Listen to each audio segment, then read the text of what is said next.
स्वागत है आपका न्यूज निवारण टीवी पर। मैं हूं मनोहर चौहान। इस वक्त मैं मौजूद हूं मेरठ कचहरी परिसर में। यहां पर तमाम महिला अधिवक्ताओं ने आज वेस्ट बंगाल की घटना को लेकर प्रोटेस्ट किया और कई बड़ी मांगे यहां पर रखी हैं। जिलाधिकारी दफ्तर ये लोग पहुंचे और बाकायदा अपना ज्ञापन पत्र सौंपते हुए कुछ मांगे यहाँ पर रखी गई हैं। मेरे साथ तमाम अधिवक्ता देखेंगे, यहाँ पर बैठी हुई है महिला अधिवक्ता है और पुरजोर तरीके से ये वेस्ट बंगाल की घटना को लेकर जो है आक्रोशित है और उसमें चाहती है कि कार्रवाई हो। साथ ही साथ इनके अपने इन्होंने बताया कि हिंदुस्तान के अंदर जो रेप का दर है, जो रेशो है, वो बैक टू बैक बढ़ता है। मेरे साथ अधिवक्ता उर्वशी भी है। मैम, ये बताइए, आज प्रोटेस्ट किया आपने, जिलाधिकारी से मिले और जो ज्ञापन पत्र दिया है, मांगे कौन कौन सी, क्या चाहते हैं? हम देखिए ये कहना चाहते हैं, भारत देश में हर 16-17 मिनट में एक रेप होता है, ब्रूटल मर्डर होता है। रेप के बाद न जाने कितनी निर्भया कांड हुआ, निर्भया 1, निर्भया 2, निर्भया 3, निर्भया 4, न जाने कितनी निर्भया। हम क्या वेट ही करते रहेंगे?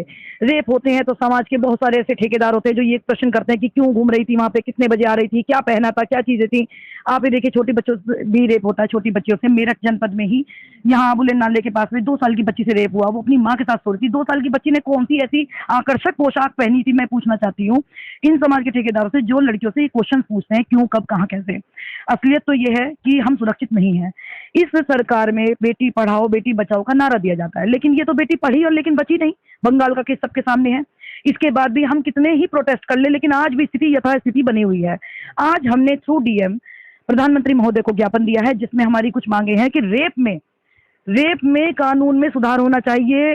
केवल और केवल मृत्यु दंड का प्रावधान होना चाहिए। इससे कम पे कोई सजा नहीं होनी चाहिए।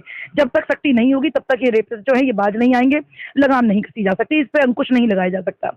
दूसरा हमारी मांग ये है कि ये जो बंगाल वाला जो केस हुआ है, इसमें सभी के सामने है कि जो मेडिकल कॉलेज का प्रिंसिपल है उसने एक नाटकीय रूप से एक इस्तीफा दिया। इस्तीफा देने के बाद दूसरे नेशनल कॉलेज में उसको तुरंत प्राचार्य का पद मिल जाता है और बंगाल सरकार का उसको कितना सपोर्ट प्राप्त है कि वो हटाया नहीं जाता, उसको दूसरा कॉलेज एकदम तुरंत मिल जाता है। जबकि उसके ऊपर पहले भी पूर्व में गड़बड़ियों के आरोप हैं। डेड बॉडीज के बिक्री से संबंधित जो लावारिस बॉडीज जाती हैं उनकी बिक्री के उसके ऊपर वो है शक है, उसके ऊपर आरोप है कि कूड़ा कचरा जो बायो मेडिकल जो कचरा होता है उसकी भी उसमें वो खरीद फरोख्त में वो कमीशन लेता है। ना जाने कितने आरोप। और उस कॉलेज का इतिहास रहा है, वहाँ पहले भी संदिग्ध मर्डर्स हुए हैं जिनकी जांच जो है दबा दी गई है। और जिसने भी उसके खिलाफ बोला है वहीं उसी कॉलेज के किसी भी एम्प्लॉय का ट्रांसफर करा दिया गया है। हमारा कहना यह है इस मांग में, एक तो ये जांच ट्रांसफर होनी चाहिए, ये मुकदमा फास्ट ट्रैक कोर्ट में चलना चाहिए, जल्द से जल्द निपटारा होना चाहिए, लेकिन बंगाल से बाहर दिल्ली के किसी न्यायालय में होना चाहिए। पूर्व न्यायाधीशों की कमेटी बनाकर सीबीआई जांच होनी चाहिए ताकि निष्पक्ष जांच की उम्मीद की जा सके, क्योंकि उसी स्टेट में जहां उसको इतना संरक्षण है उसी कॉलेज के प्राचार्य की जांच हम नहीं मानते कि बिल्कुल भी निष्पक्ष होगी। और हमारी मांग ये है कि जो वर्क प्लेस पे महिलाएं काम करती हैं और रात्रि में काम करती हैं, तो उन महिलाओं की सुरक्षा को सुनिश्चित कराए सरकार और वहां पर उनके लिए सेपरेट एक आराम गृह, एक रेस्ट रूम का प्रावधान करे। ये कानूनी रूप से लागू होना चाहिए कि रेस्ट रूम कंपलसरी हो किसी भी वर्क प्लेस पर। और किसी भी वर्क प्लेस पर जहां महिलाएं हैं, वैसे पुरुष भी जहां पर है वहां सीसीटीवी कैमरा होते हैं, लेकिन जहां महिलाएं आती हैं वहां सीसीटीवी कैमरास की जो संख्या है वो बिल्कुल प्रॉपर होनी चाहिए। ऐसा नहीं बहुत बड़ा कॉरिडोर है और कैमरा सिर्फ एक है। ये सब हमारी मांगों को लेकर उत्तर प्रदेश महिला अधिवक्ता एसोसिएशन की महिलाओं ने, मेरठ बार एसोसिएशन की महिला अधिवक्ताओं ने, जिला बार एसोसिएशन की महिला अधिवक्ताओं ने, हमने एक शोक रैली निकाली है और अपना ज्ञापन दिया है।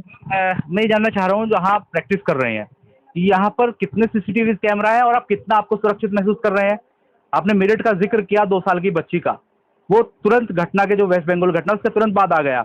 और ऐसे अपराधियों पर किस तरह की सख्ती होनी चाहिए, क्योंकि गैंगरेप में तो आजीवन कारावास का प्रावधान शायद हो गया है, लेकिन जो ये इस तरह के मर्डर और रेप के मामले हैं इसमें अब तक ऐसा क्यों नहीं हुआ है, जब बैक टू बैक हिंदुस्तान के अंदर ऐसी घटनाएं निर्भया के बाद होती रही हैं? देखिए, हम अपने जनप्रतिनिधियों को जिताकर बनाकर भेजते हैं संसद में जहां कानून बनता है, दिल्ली में कानून बनता है, हम उन्हें बनाकर भेजते हैं। उसके बाद आम जनता तो ऐसा महसूस करती है जैसे ठगी गई है। 50% की हम आबादी है महिलाएं, लगातार रेप बढ़ रहे हैं। लगातार हम ये डिमांड कर रहे हैं कि इसमें मृत्युदंड का प्रावधान हो, मृत्युदंड का प्रावधान हो। कितनी बार आवाजें उठती हैं, सामाजिक संगठन हो, चाहे हम लोग हो, चाहे अधिवक्ता हो, आज डॉक्टर्स भी प्रोटेस्ट कर रहे हैं। जो लोगों को बचाते हैं वो तक नहीं बच पा रहे हैं। अगर यहाँ कार्यस्थल की बात करें, हम तो अपने आप को देखो फिर भी सुरक्षित समझते हैं। हम महिला अधिवक्ता हैं, कानून की नॉलेज रखते हैं। यहाँ पे दुनिया भर के सीसीटीवी कैमरा लगे हुए हैं। हमारी सुरक्षा में तो यहाँ पे क्योंकि अपराधी प्रवृत्ति के भी लोग आते हैं, दूसरे अन्य लोग भी आते हैं, न्यायिक अधिकारीगण भी है, तो यहाँ तो प्रॉपर संख्या में जो है कैमरादार हियर, यहाँ सीसीटीवी फुटेज है। लेकिन उसके होने के बावजूद भी बाहर तो सुरक्षा नहीं है ना सड़कों पर। हम बसों से भी जाते हैं, हम ट्रेनों से भी जाते हैं। ट्रेन में भी अभी मेरे ख्याल से 1-1.5 साल पहले एक पुलिसकर्मी का रेप हुआ है। ट्रेन में बर्थ के नीचे वो पड़ी हुई मिली है।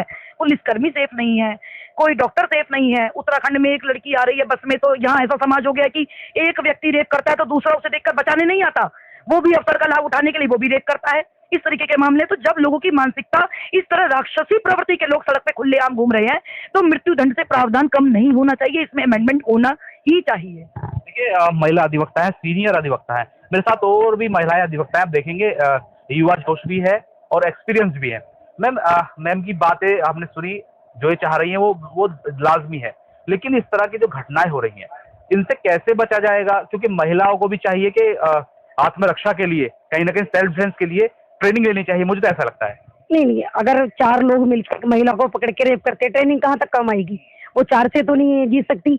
आप ये मानिए, बदलने की जरूरत है मानसिकता को। मानसिकता बदलिए। हम लोग धीरे धीरे सोशल मीडिया के माध्यम से, सब चीजों के माध्यम से ना, हम खराब चीजें सीख रहे हैं। अब ये बताइए, उस लड़की ने ना तो छोटे कपड़े पहने थे, डॉक्टर थी, पढ़ी लिखी, निर्भया पे दोष लगाया गया, रात को निकली, बॉयफ्रेंड के साथ निकली। यहाँ आप क्या बोलेंगे? कोई आप पॉइंट कर सकते हैं इस लड़की को? अब सोचिए, अगर डॉक्टर सुरक्षित नहीं तो वकील कहाँ सुरक्षित है, जज कहाँ सुरक्षित है? सीएम, आगे सीएम भी बनेंगी, पीएम भी महिलाएं बनेंगी, कोई भी सुरक्षित नहीं है। और सजा ऐसी होनी चाहिए जो रूह कांप जाए रेपिस्ट की। मैं तो कह रही हूँ, एक चाकू सब लोग मारो उसके, तब तक वो तड़पता रहे जब तक उसे एहसास हो हर पल कि मैंने किया। मैम आ जाइए, मैम बात करेंगे मैम। अच्छा मैम, इंसाफ दिलाने वाले लोग ही इंसाफ मांग रहे हैं। काला कोर्ट जो इंसाफ दिलाता है, आप सड़कों पर है इंसाफ मांग रहे हैं। जो जीवन देते हैं वो जीवन बचाने की मांग कर रहे हैं। हमारे भारत में यही तो कमी है। अगर हमारा कानून कर दीजिए सऊदी अरब जैसा, कर दीजिए अमेरिका के जैसा, हैंड टू हैंड डिसीजन लीजिए, हैंगिंग दीजिए उन्हें, आप बदलिए ना भारत के कानून को। अगर आज हमने इस दिल के अंदर दुख था, तभी तो हम सभी मेरठ की महिला अधिवक्ता सब लोग लेकर जुलूस निकले। उस डॉक्टर की क्या गलती थी? वो तो समाज सेवा कर रही थी। हम यहाँ एक्यूज की समाज सेवा नहीं करने आते, हम यहाँ सच्चाई की सेवा, न्याय की सेवा करने आते हैं, न्याय दिलाना चाहते हैं। और हमने आज आपके इस न्यूज निवारण टीवी के माध्यम से कहना चाहती हूँ कि प्लीज ये हमारी मेरठ की महिला अधिवक्ताओं की आवाज बंगाल तक जानी चाहिए। ये कहना चाहिए कि पूरे देश की महिला अधिवक्ता ये आपसे डिमांड करती हैं, बंगाल सरकार से, ममता बनर्जी से, अगर आप एक महिला होने के बाद भी आप अपने राज्य में उस लड़की को न्याय जल्दी से जल्दी नहीं दिलवा पा रही हैं, तो आप कुछ नहीं कर सकती, आपको इस्तीफा दे देना चाहिए। राष्ट्रपति शासन लागू। नाम? मेरा नाम रेखा त्यागी एडवोकेट है, x vice president Meerut bar association Meerut. तो हमारे साथ महिला अधिवक्ताएं थी, और खासतौर से अगर विदेश के कानून की बात की जाए तो सऊदी अरब के कानून की मांग हिंदुस्तान के अंदर की जा रही है। साथ ही साथ ममता बनर्जी जो कि मुख्यमंत्री है बंगाल की, उनसे मांग की जा रही है इसमें कार्रवाई करें, नहीं तो इस्तीफा दे। सहयोगी सलमान के साथ मनोहर चौहान, न्यूज निवारण टीवी मेरठ। जय हिंद।